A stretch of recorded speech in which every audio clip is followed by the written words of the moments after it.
Yes, I succumbed, and I went to see Christopher Nolan's film of the Odyssey.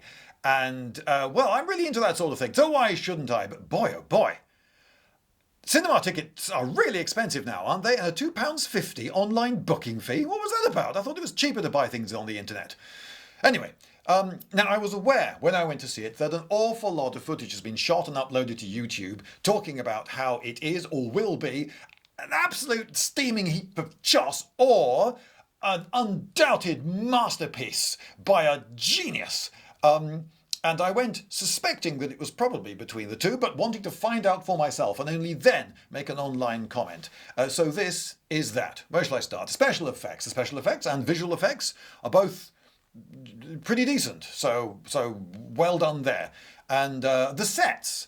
I would say that the sets were all right, not perfect by any means, but generally better than I might have expected. And clearly the set designers had been looking at drawings of archaeological finds of the buildings from the period and serious, proper scholarly reconstructions of the palaces, particularly the one at Pylos, or Pylos as they pronounce it in the film.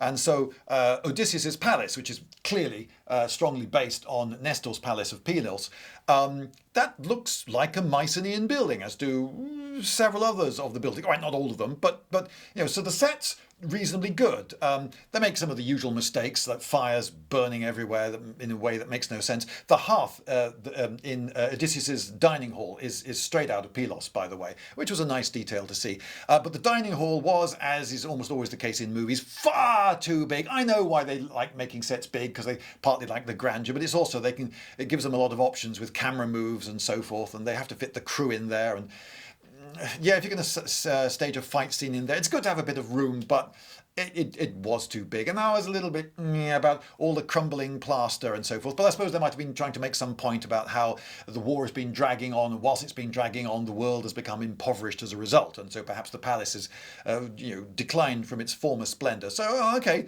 that was all right. And the columns were from Knossos. It's Minoan, but it's close enough. Okay, so sets, reasonably good. The sound was, oh, god awful. I mean, just horrendous.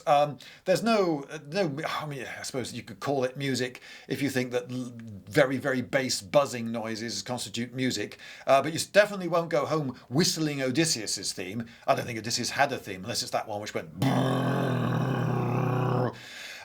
But no, I'm going to say so it didn't get good marks for music. And as for sound clarity, well, Christopher Nolan has something of a reputation for amazingly bad sound, and he's gone with tradition, because it's only because I was concentrating like fury to the point of near pain that I managed to hear over half of the dialogue that was spoken in this film, including some, well, not including, as it turned out, some very important lines, including one spoken by Sinon, which is spoken because it goes back into it in flashback. It's spoken twice and then later referred to. It's clearly a really important line spoken by this key character, and the camera zooms right in. There's loads of emphasis on this moment. And Sinon says, I cannot tell you what Sinon said because, and I'm being completely genuine here, I didn't catch a single word of that line, that crucial line.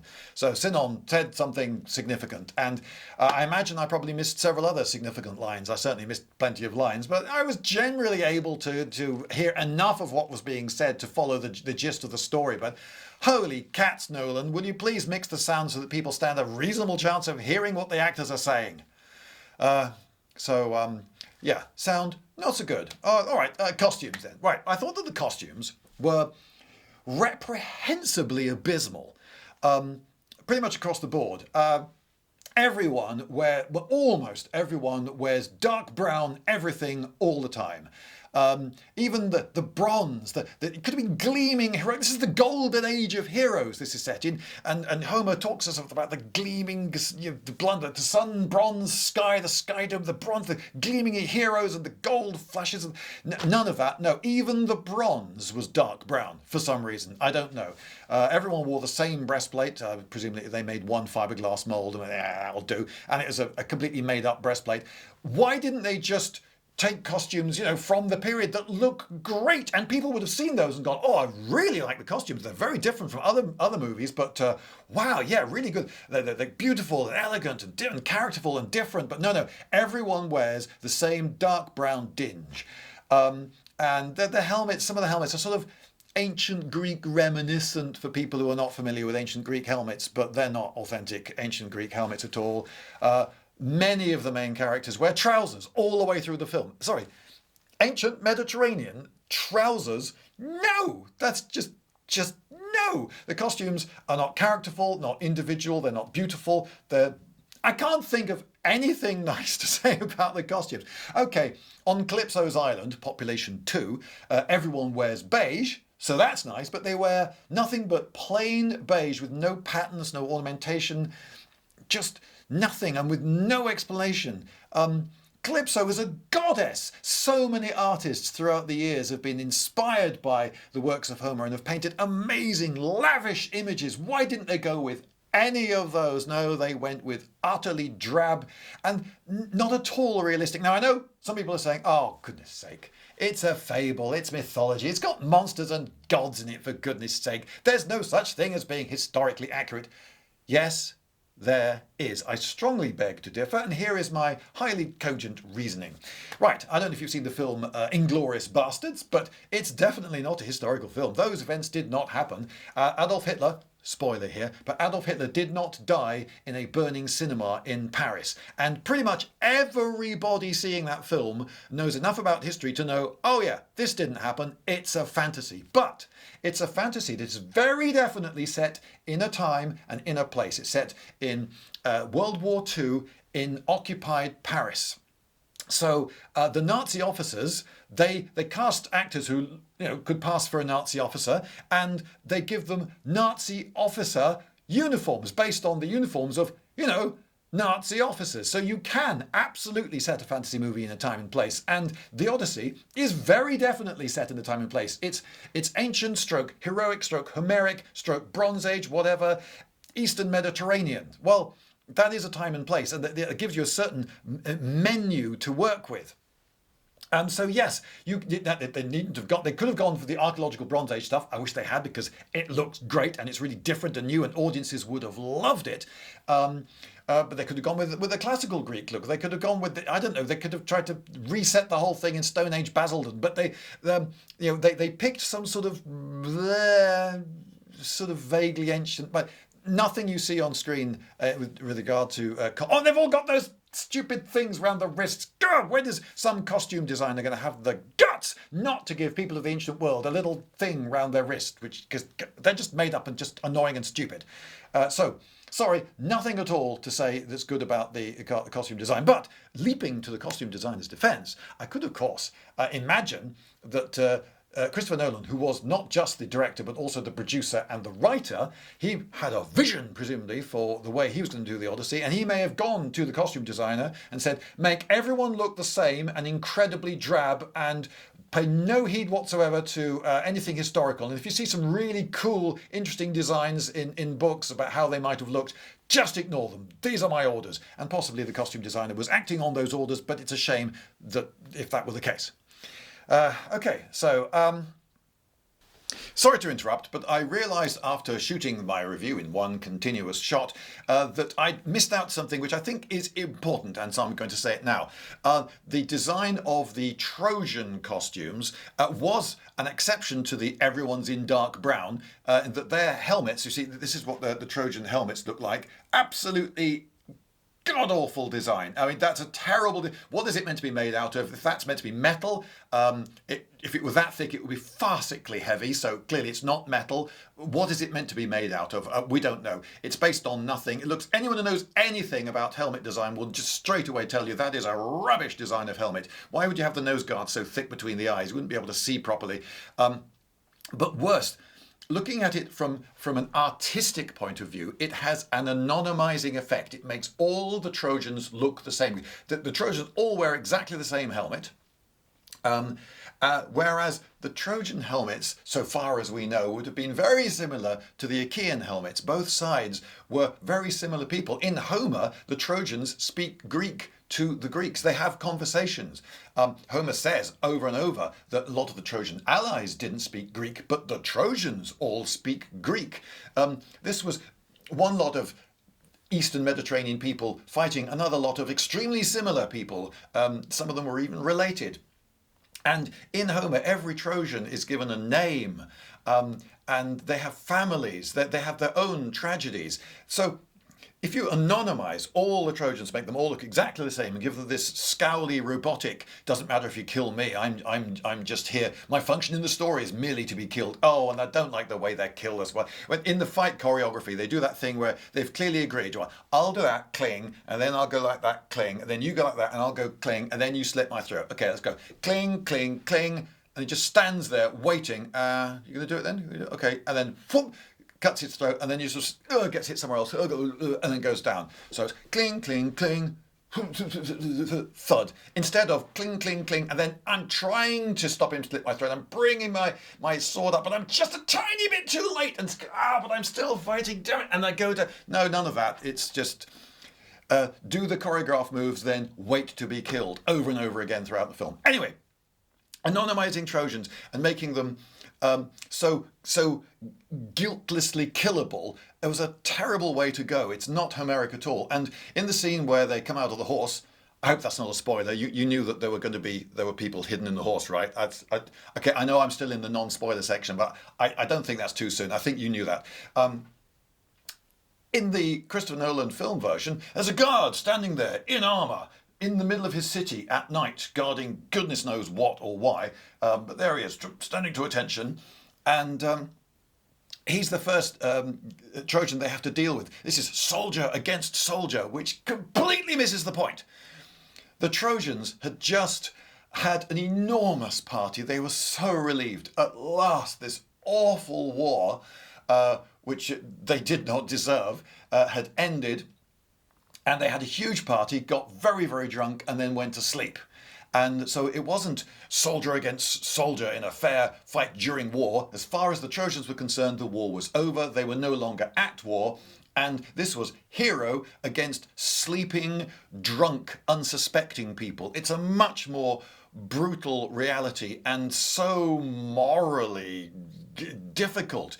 The ancient Greeks, when they made place the Trojan women, for instance, Euripides, he's not showing the Greeks as the good guys. What happened to the Trojan women after the fall of Troy was pretty horrendous. So, Euripides, the Greeks looked at the same story and thought, these heroes, they weren't really the good guys, but all that ambiguity, all that moral discussion, all that interest is lost by just putting the Trojans in these terrible helmets.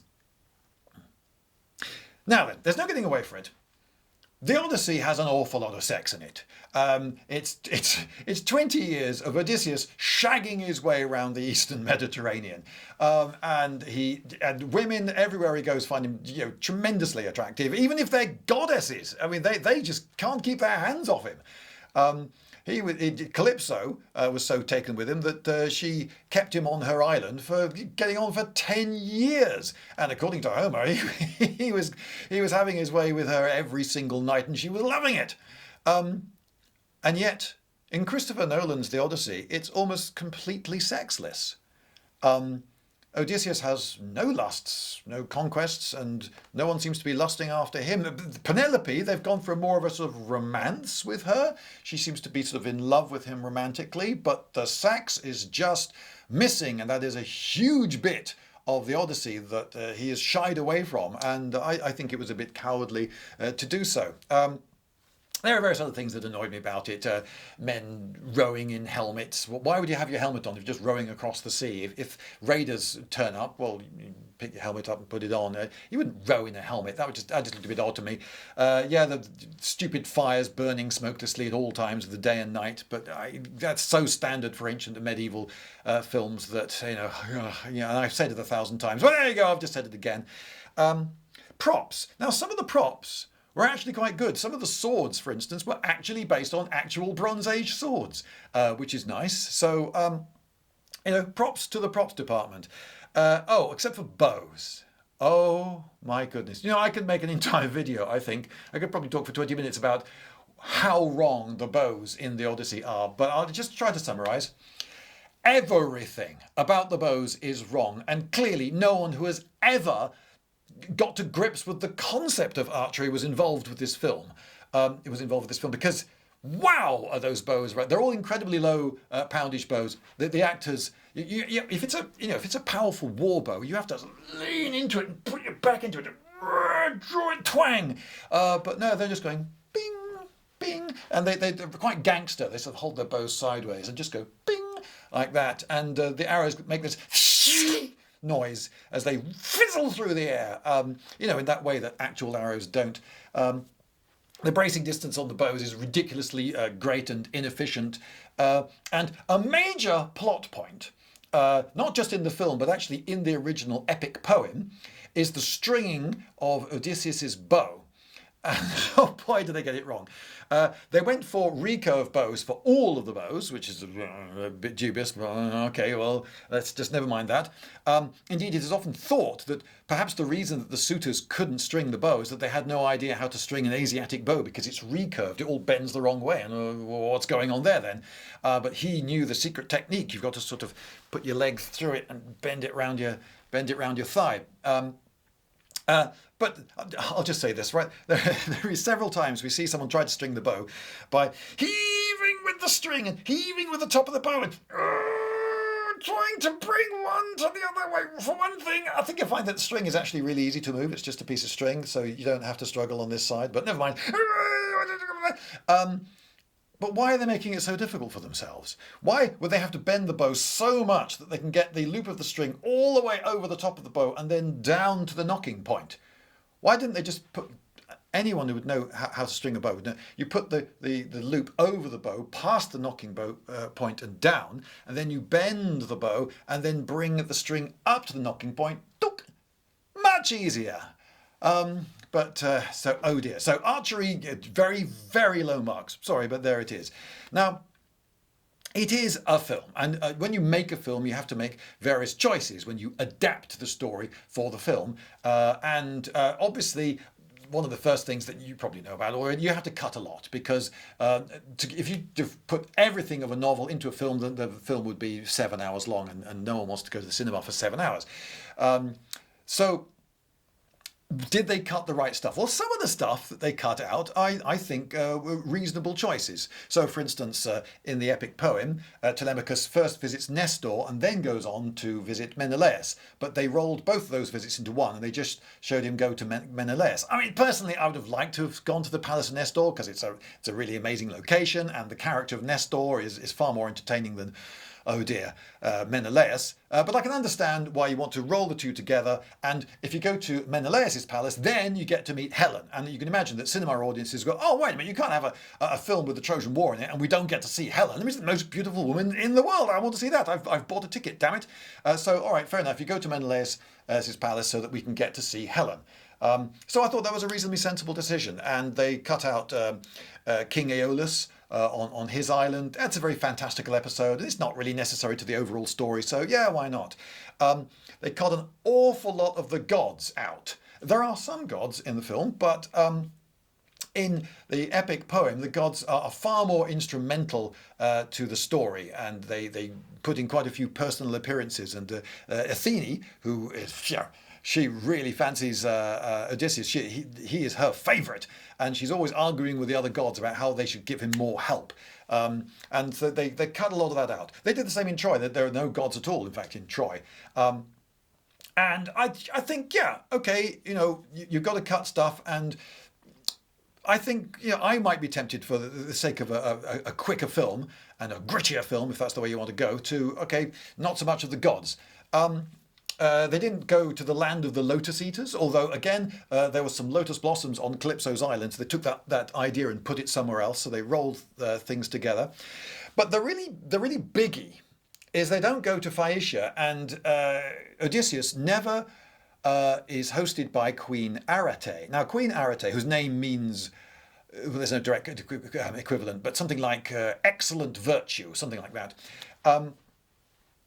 Ancient Greeks, hearing the Odyssey, would hear that this world with Queen Arete in it, they would see the fantasy in it. They would see that everything on that island is so idealized, so fantastical, so the thing of myth, of fable, of story, that it would make them see almost all of the story quite differently. So this is a really big decision that Christopher Nolan made, and I think actually a bad one, because so much of what makes the Odyssey good is the unreliable narrator element of it, because all the fantastic stuff, all the giant monsters and whirlpools and so forth, all the people being turned into animals, all the magic, all the stuff that's obviously fantasy is recounted by Odysseus in the court of Queen Arete. Which means that, given, that's another detail, by this stage in the story, he is the only survivor. There is no one left alive. All his crew is dead by this point. There is no one in the world to contradict him. There is no one who could say, no, I was there, and that's not how it happened. He knew by the time he got there and into that court and was trying to impress them with his amazing stories, and he successfully does so, and they lavish gifts on him, he's lying. Or he could be lying. And you would suspect that he's lying, because after all, he is crafty, wily Odysseus. And whenever in the story we see him talk to actual humans, he lies to them all the time. He's almost a pathological liar. So it makes all the fantastical stuff, it enables the audience to look at it twice and go, has he made all this up? Because he might have done, but you can choose to believe it or choose not to believe it. But in the context of this film, it's just shown. And so a huge element of what makes the Odyssey good has been removed because they cut that bit. Dialogue. I know that a lot of people criticised the dialogue from the trailer. They didn't like it when Telemachus referred to his dad. That's the type of language they went with. They didn't go with the very Shakespearean or the very sort of classical, poetic, epic sort of language. They didn't go completely all the other way either, descending into just colloquial, modern jargon. But it's not great dialogue. It's not great dialogue, but it's not terrible either. And in the context of the rest of the film, how the other characters speak, that he says, "my dad," isn't so out of place, and it also emphasizes that he's still a kid.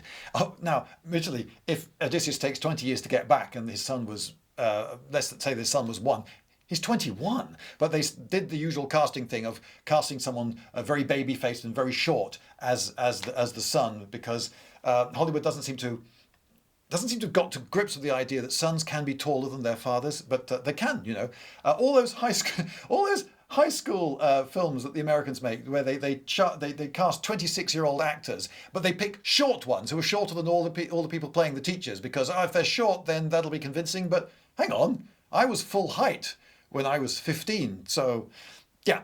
Anyway, but it does make him seem more like the little child. Why isn't he the king now? Why isn't he say, well, the king is dead, long live the king, that's me. I'm his heir, so I'm now king of Ithaca. Well, if he's still referring to his dad as dad, even when he's not in the room, I think, okay, it's just another way of getting across that maybe he doesn't have the confidence yet to take the reins up of kingship. So I don't have too much of an objection to that. The dialogue wasn't great, but it wasn't staggeringly atrocious either. Now the acting. The acting wasn't wild about. I don't like this thing that they do in Hollywood, where to make everything seem significant, they talk so slowly. So they do an awful lot of that, and I could do without it to be honest, particularly as occasionally someone will put in a casual remark. And you think, oh, well, if you're going to put remarks like that in, why don't you just talk normally the rest of the time? Worse, though, than that is the villains. Because the villains. The villains use the evil voice. Oh, yes. And I don't buy that. One of the things that makes the story good is when you're looking at the suitors who are plaguing Penelope, are all of them actually bad? An awful lot of them get killed. Did they all deserve it? And even the worst of them, are they actually bad? Some of the arguments they put are quite good. Ithaca needs a king. Penelope should marry again. Her people are suffering. How long is she just going to hide herself away, weaving in her bedroom at night? And come on. Life goes on, and one of us could become a king and start running things, and we could be rich, and come on. Yeah, and why not? Because he's been gone for 20 years. All the others who went out to Troy got back 10 years ago. He's still out there. He must be dead, or he doesn't want to come back.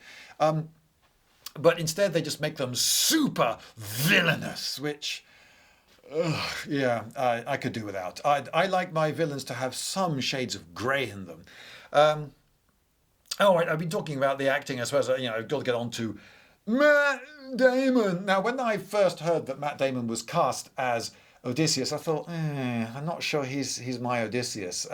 Matt Damon himself, when I've seen him interviewed, he seems quite an affable chap, and that's not really Odysseus. Odysseus is awe-inspiring, powerful-voiced, built like a gorilla, and whose side is Odysseus on? I can tell you what I think. Odysseus is on Odysseus's side.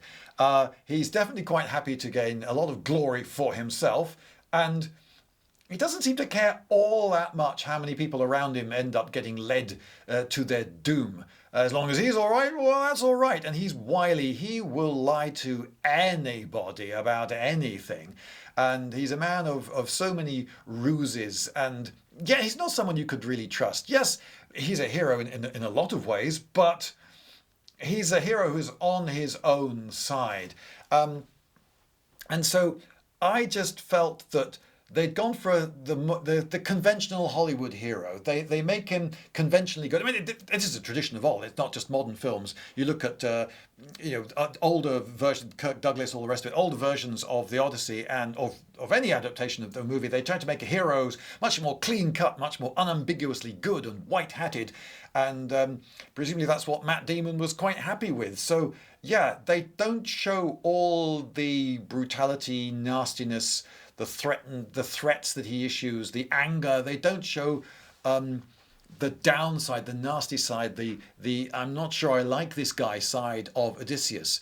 The ancient Greeks did not think, Odysseus, he's a great guy to invite round to dinner. No, they were aware that he was a powerful guy, and we were glad during the Trojan War that he was on our side, but yeah, Odysseus. He's an interesting character because of all of these things, and if you just cast an affable guy and just make him nice and good, then a lot of that interest just melts away, I'm afraid. So I'm sorry, he wasn't my Odysseus.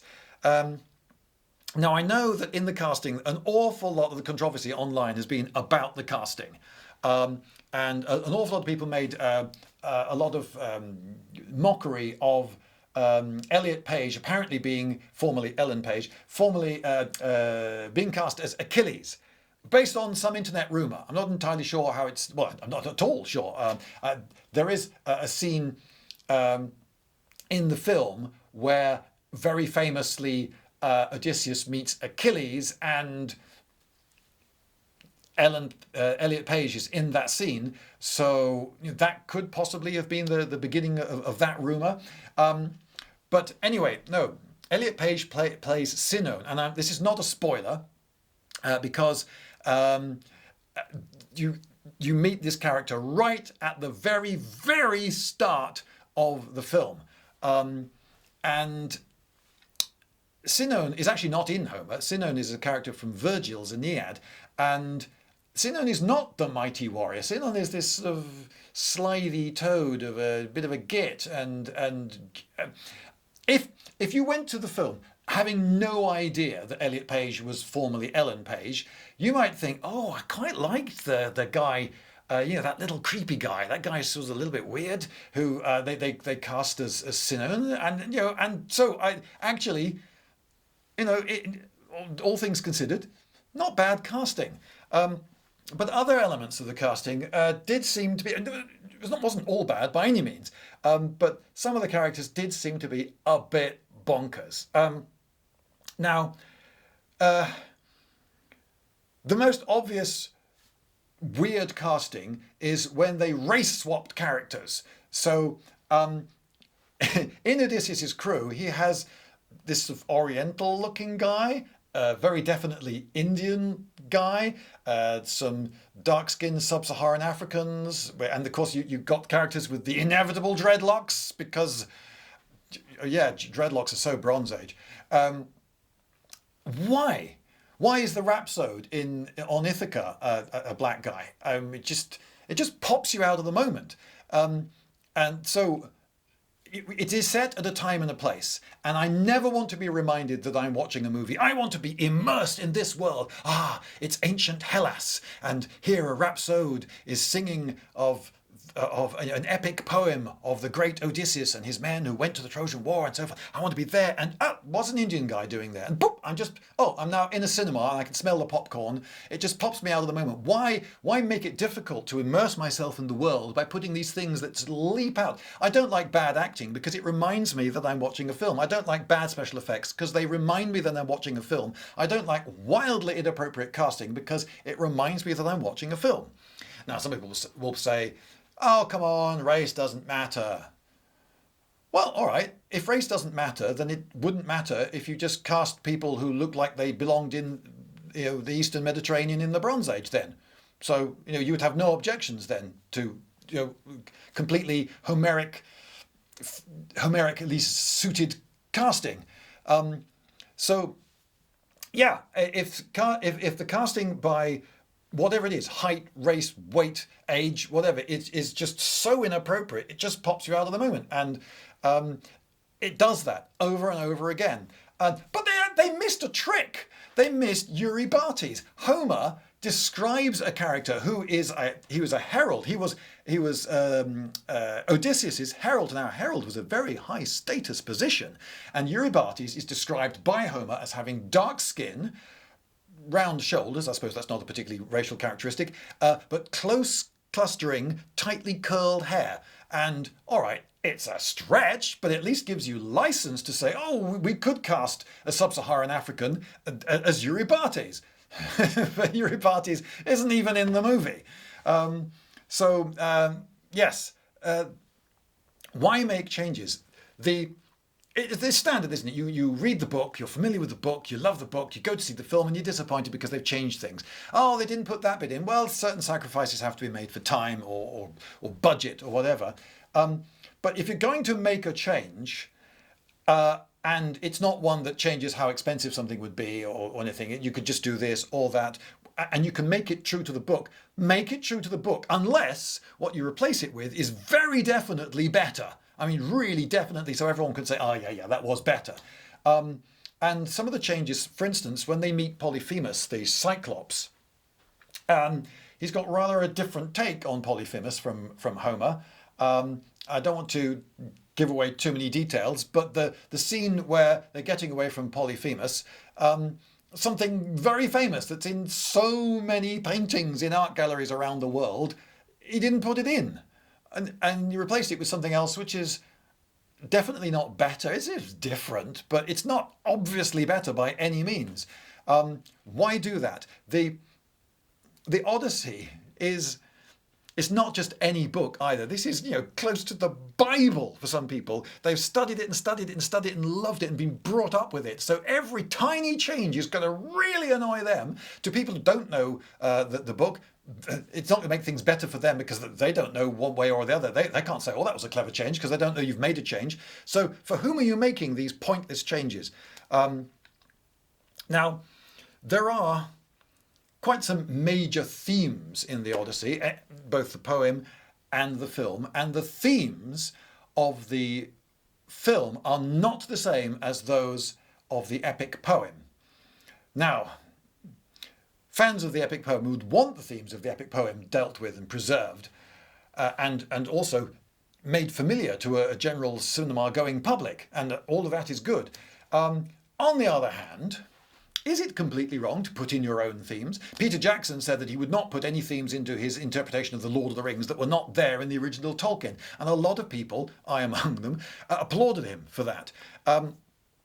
But clearly, Christopher Nolan has wanted to put in other themes of his own. And his take, his interpretation of the story is definitely not Homer's. But actually, you know, at what point does someone gain license to take liberties with the original story? Because the ancient Greeks did. By the time you get to the likes of Euripides writing in classical Athens, he's writing for an audience knowing that absolutely everyone in that audience knows these stories, have heard them 100 times.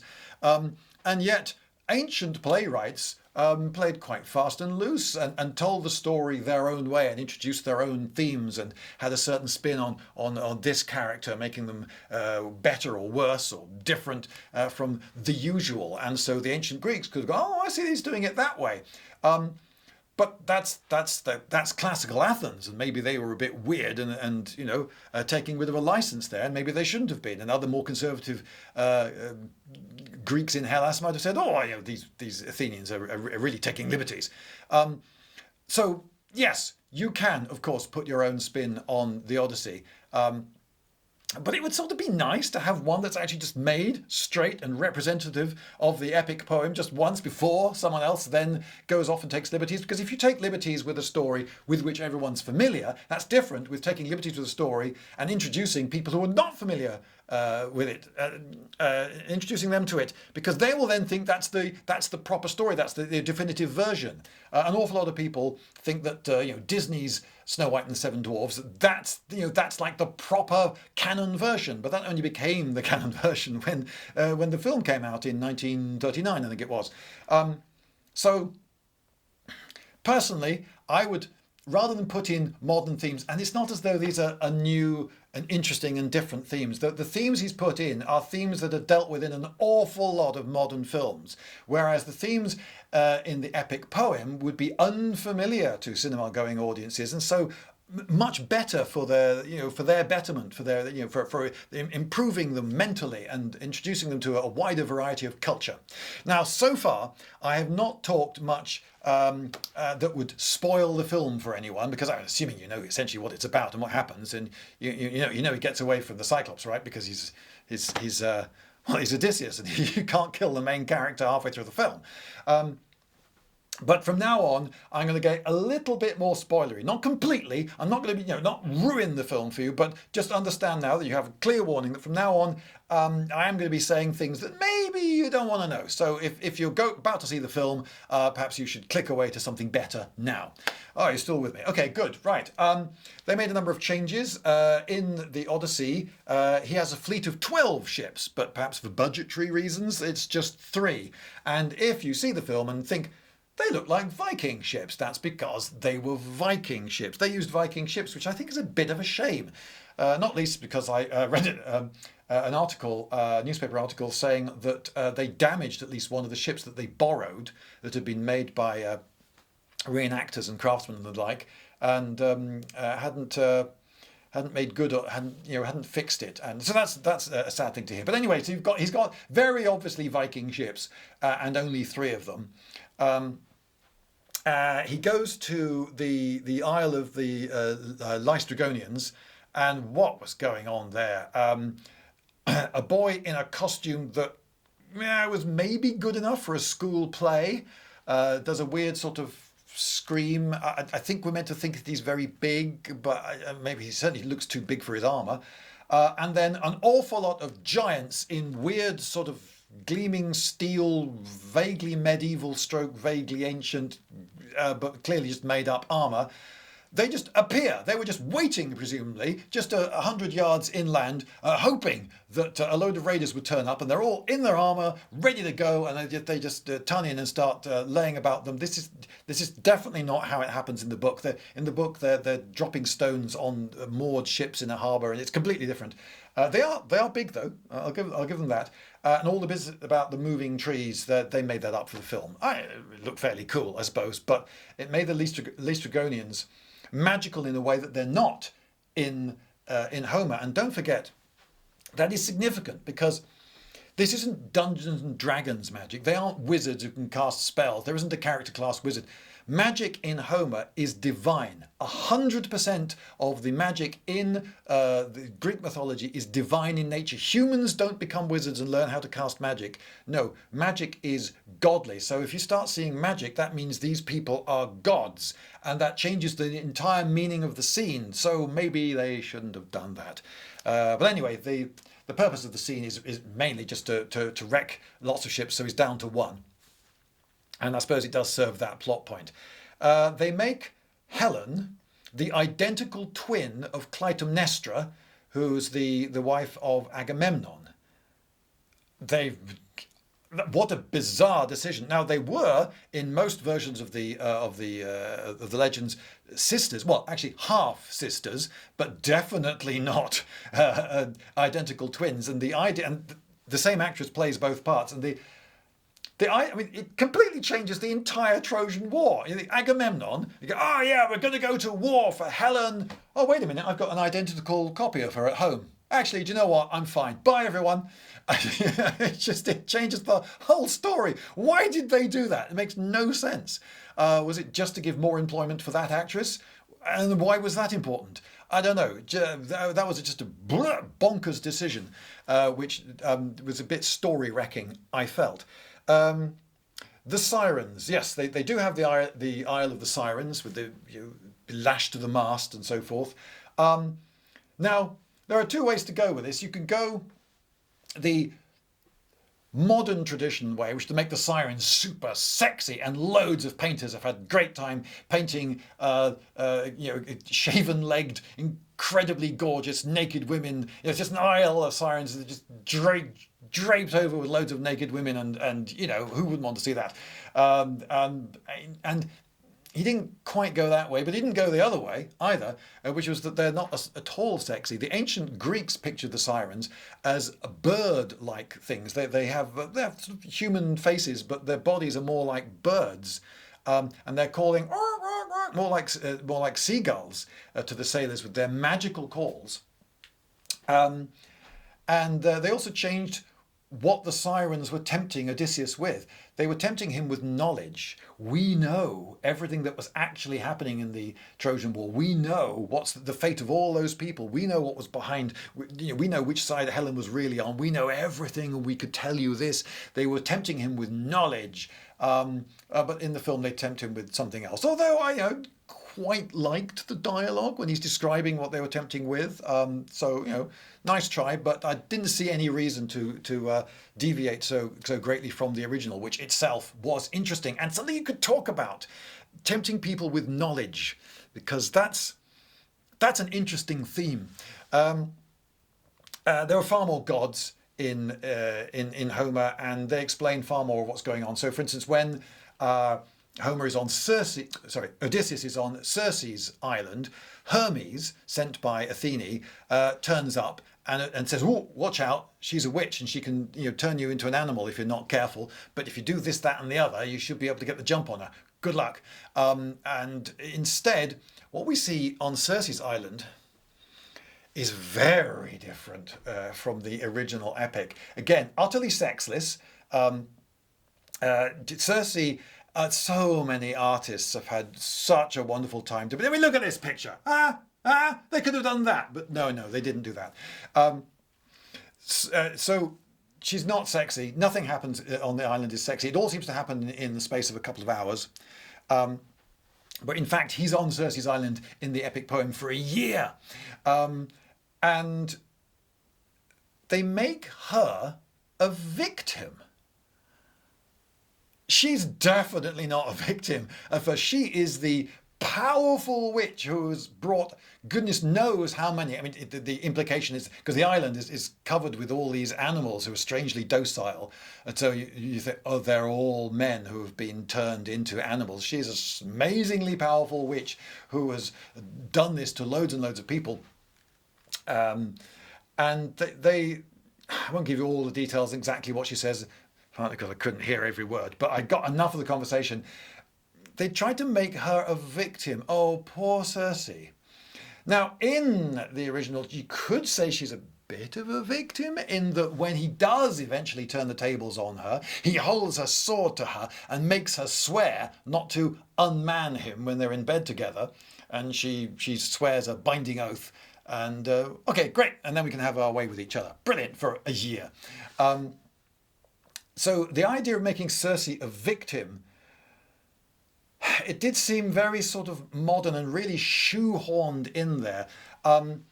If the whole film had been about her and you really had time to go with that, Euripides, for instance, might have written an entire play just about Circe on the island, and then he would have had time to develop that completely different take of Circe, and I think that might have been interesting. But when it's just one of the things that's happening on you've got this danger to deal with, this danger to deal with, this danger to deal with, it did seem a really thing to do with that. So, but here's a change that they made, which I thought was for the better. Now, in the Odyssey, you said Ulysses there. Odysseus, who also known as Ulysses, is disguised as a beggar and a tramp and lying to everyone about who he is and why he's there, as usual. And some dogs growl at him, and it's in that scene that someone works out, hang on, you're Odysseus. But in another scene, his hunting dog, Argus, on a dung heap outside his palace, sees him, recognizes him, and dies. And it's a moment. And they made that the moment when Telemachus works out that Odysseus is his father. So they was conflating a number of things together there, and I thought that actually worked rather well. So I thought that was rather neat, and it's a shortening device as well. Oh yeah, Eumaeus. Eumaeus is a fairly major character in the Odyssey, but in the film they've made him blind and a sword master trainer, but not a combatant. What a weird decision. By the way, I thought the actor playing him did a perfectly good job. No complaint there. But why did they make him blind? It's a very non-obvious decision. In the Odyssey, Eumaeus is one of the men who fights alongside. Yes, in the film, Odysseus fights alone against all the suitors for ages, whereas in the Odyssey, he's got Eumaeus, another guy, and his son Telemachus fighting all together down there, and they're armed against unarmed suitors, and they're tactically far more astute, making a barricade of tables at one end of the. It's a much more believable fight in the Odyssey. You might think, okay, that tactic might actually work.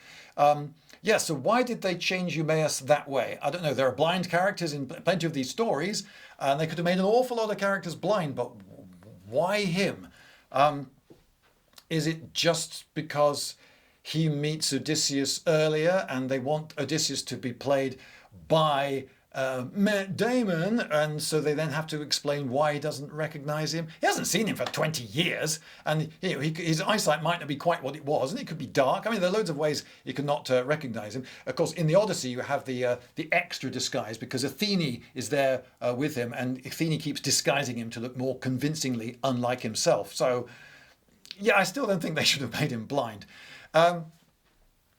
In the epic poem, far more time is spent down in Hades, and he meets far more characters and talks to far more. Now, I can understand why they wouldn't put them all in, because it is rather a lot.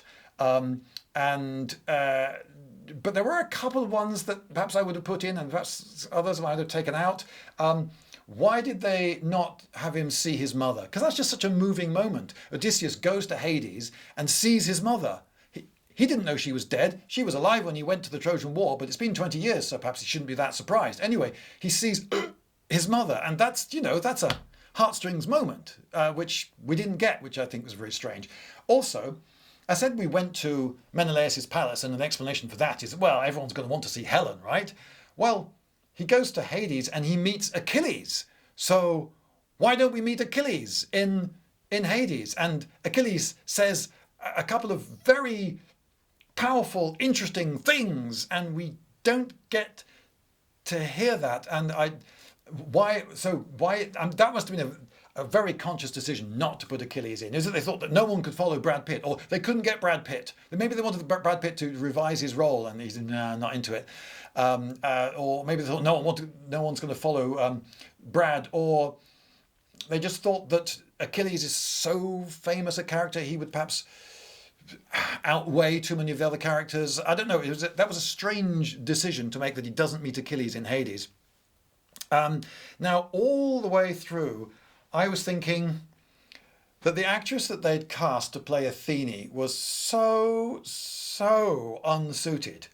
Athene is very tall and built and wears armour. She's the goddess of war, and she has an aegis, this elaborate sort of shawl thing with snakes all around it, and the elaborate patterned armour, and she's big and shiny and effulgent, and she's always pictured with the big classical Greek look, even in very early depictions of her.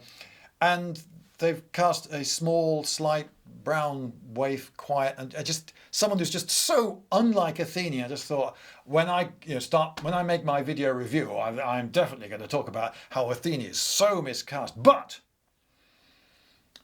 and I did warn you about spoilers, right near the very, very end, there's a twist, which I admit I didn't see coming, and it sort of explains, okay, even though I'm not going to tell you what the twist is. Actually, I'm not going to tell you what the twist is, but there is a twist which makes you go, oh, I see, I get it now.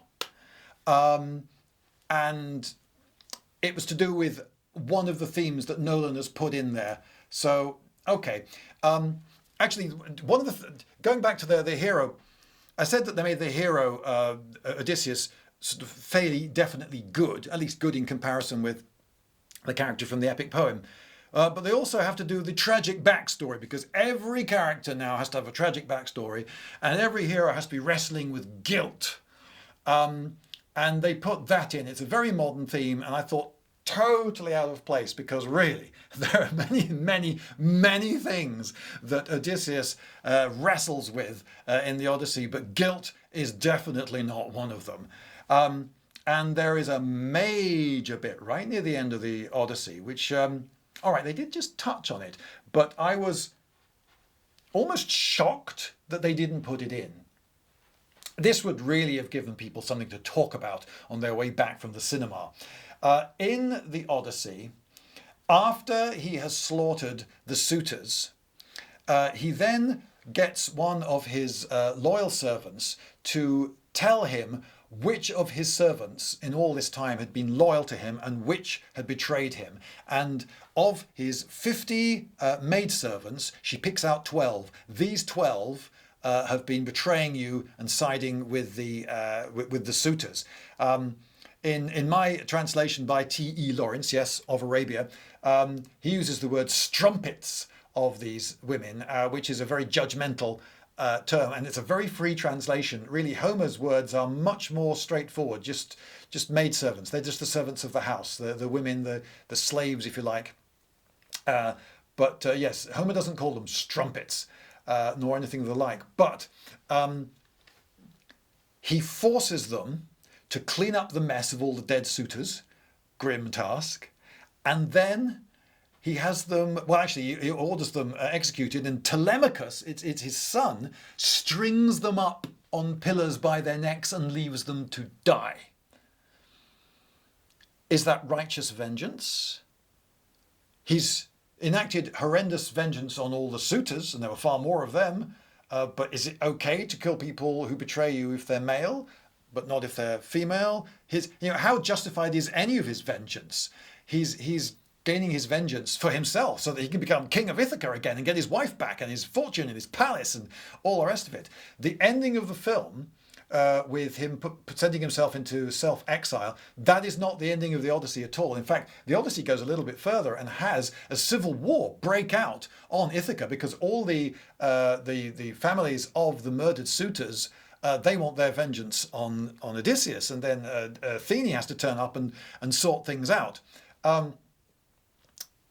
Not putting in the death of the 12 maidservants, I think is a cowardly decision. You should show these so-called heroes doing really questionable things to give people something to talk about, give people something to wrestle with, because big mighty hero kills the baddie, saves the day, gets the girl, which is what we get from Christopher Nolan's film, is very familiar and bland and dull, and I don't think really contributes to the improvement of the culture of the cinema viewing public. So the film, it's all right. Could have been a lot better though.